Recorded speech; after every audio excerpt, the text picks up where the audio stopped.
Good evening and welcome back to another episode of The Longing, where today we are going to be reading more of Moby Dick, and that is going to be the 10-page chapter that we talked about yesterday.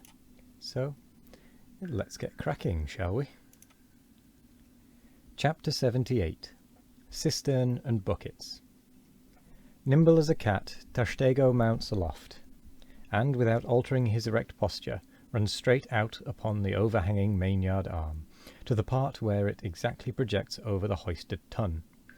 He has carried with him a light tackle called a whip, consisting of only two parts, travelling through a single sheaved block. Securing this block so that it hangs down from the yard arm, he swings one end of the rope till it is caught and firmly held by a hand on deck. Then, hand over hand, down the other part, the Indian drops through the air, till dexterously he lands on the summit of the head. There, still high elevated above the rest of the company, to whom he vivaciously cries, he seems some Turkish muezzin calling the good people to prayers from the top of a tower. A short-handled sharp spade being sent up to him, he diligently searches for the proper place to begin breaking into the tun. In this business he proceeds very heedfully, like a treasure hunter in some old house, sounding the walls to find where the gold is masoned in. By the time this cautious search is over, a stout iron-bound bucket, precisely like a well bucket, has been attached to one end of the whip, while the other end, being stretched across the deck, is there held by 2 or 3 alert hands. These last now hoist the bucket within grasp of the Indian, to whom another person has reached up a very long pole. Inserting this pole into the bucket, Tashtego downward guides the bucket into the tun, till it entirely disappears. Then, giving the word to the seaman at the whip, up comes the bucket again, all bubbling like a dairymaid's pail of new milk. Carefully lowered from its height, the full-freighted vessel is caught by an appointed hand, and quickly emptied into a large tub. Then, remounting aloft, it again goes through the same round until the deep cistern will yield no more. Towards the end, Tashtego has to ram his long pole harder and deeper into the tun, until some 20 feet of the pole have gone down. Now the people of the Pequod have been bailing some time in this way. Several tubs had been filled with the fragrant sperm, when all at once a queer accident happened. Whether it was that Tashtego, that wild Indian, was so heedless and reckless as to let go for a moment his one-handed hold on the great cabled tackles suspending the head, or whether the place where he stood was so treacherous and oozy, or whether the evil one himself would have it to fall out so, without stating his particular reasons. How it was exactly there is no telling now, but on a sudden, as the 80th or 90th bucket came suckingly up, my God, poor Tashtego, like the twin reciprocating bucket in a veritable well, dropped head foremost down into this great tun of Heidelberg, and with a horrible oily gurgling, went clean out of sight. "Man overboard!" cried Daggoo, who, amid the general consternation, first came to his senses. "Swing the bucket this way," and putting one foot in it, so as the better to secure his slippery handhold on the whip itself, the hoisters ran him high up to the top of the head, almost before Tashtego could have reached its interior bottom. Meantime there was a terrible tumult. Looking over the side, they saw the before lifeless head throbbing and heaving just below the surface of the sea, as if that moment seized with some momentous idea, whereas it was only the poor Indian unconsciously revealing by those struggles the perilous depth to which he had sunk. At this instant, while Daggoo, on the summit of the head, was clearing the whip, which had somehow got foul of the great cutting tackles, a sharp cracking noise was heard, and, to the unspeakable horror of all, one of the 2 enormous hooks suspending the head tore out, and with a vast vibration the enormous mass sideways swung, till the drunk ship reeled and shook as if smitten by an iceberg.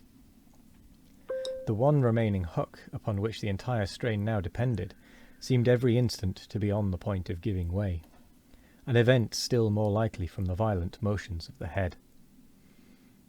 Come down, yelled the seamen to Daggoo, but with one hand holding on to the heavy tackles, so that if the head should drop he would still remain suspended. The negro, having cleared the foul line, rammed down the bucket into the now collapsed well, meaning that the buried harpooneer should grasp it, and so be hoisted out. "In heaven's name, man," cried Stubb, "are you ramming home a cartridge there? Avast, how will that help him, jamming that iron-bound bucket on top of his head? Avast, will ye?"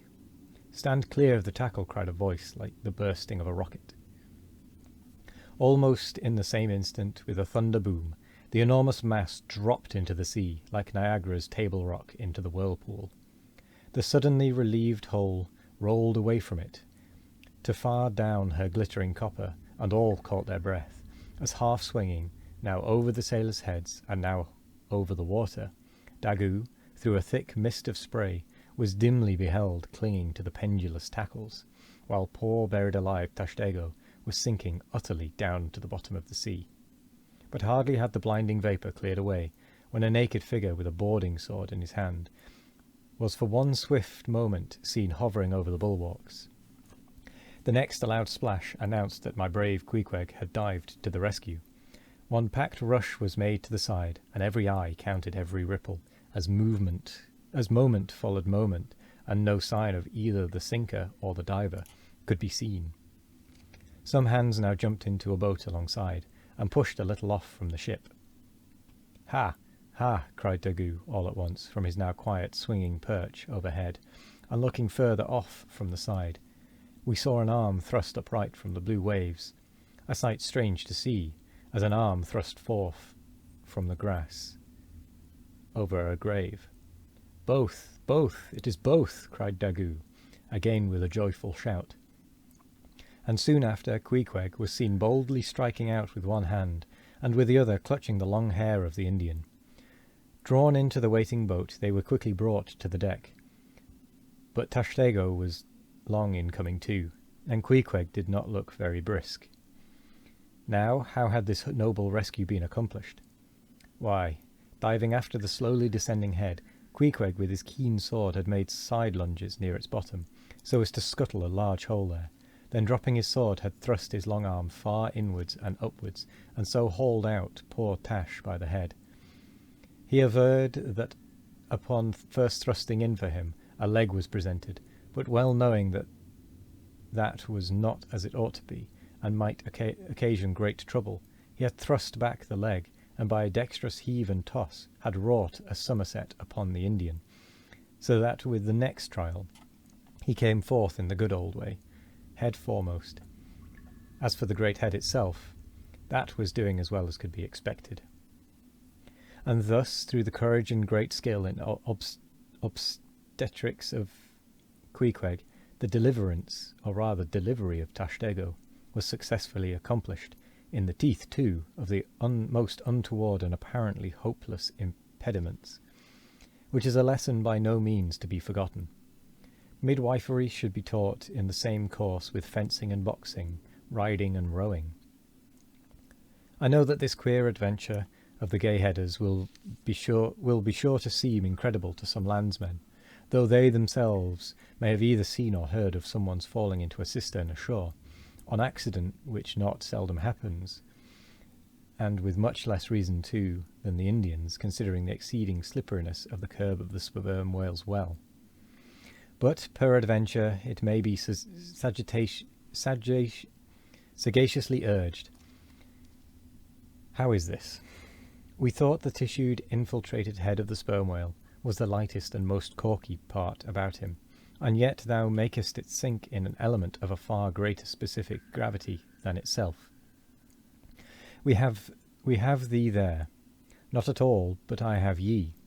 For at the time poor Tash fell in, the case had been nearly emptied of its lighter contents, leaving little but the dense tendinous wall of the well, a double-welded, hammered substance, as I have before said, much heavier than the sea water, and a lump of which sinks in it like lead almost. But the tendency to rapid sinking in the substance was in the present instance materially counteracted by the other parts of the head remaining undetached from it, so that it sank very slowly and deliberately indeed, affording Queequeg a fair chance for performing his agile obstetrics on the run, as you may say. Yes, it was a running delivery, so it was. Now, had Tashtego perished in that head, it had been a very precious perishing, smothered in the very whitest and daintiest of fragrant spermaceti, coffined, hearsed, and tombed in the secret inner chamber and sanctorum of the whale. Only one sweeter end can readily be recalled.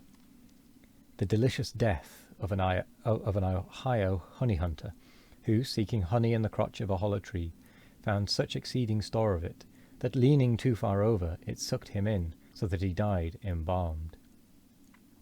How many, think ye, have likewise fallen into Plato's honey head, and sweetly perished there? And with that, we're going to end the episode there, because that has nicely taken us up to the end. So thank you very much for joining me today. I hope you all have a wonderful morning, evening, afternoon, or night, no matter what time of day it is. I hope you all have a wonderful one of it. And as always, we will be back tomorrow for more of The Longing.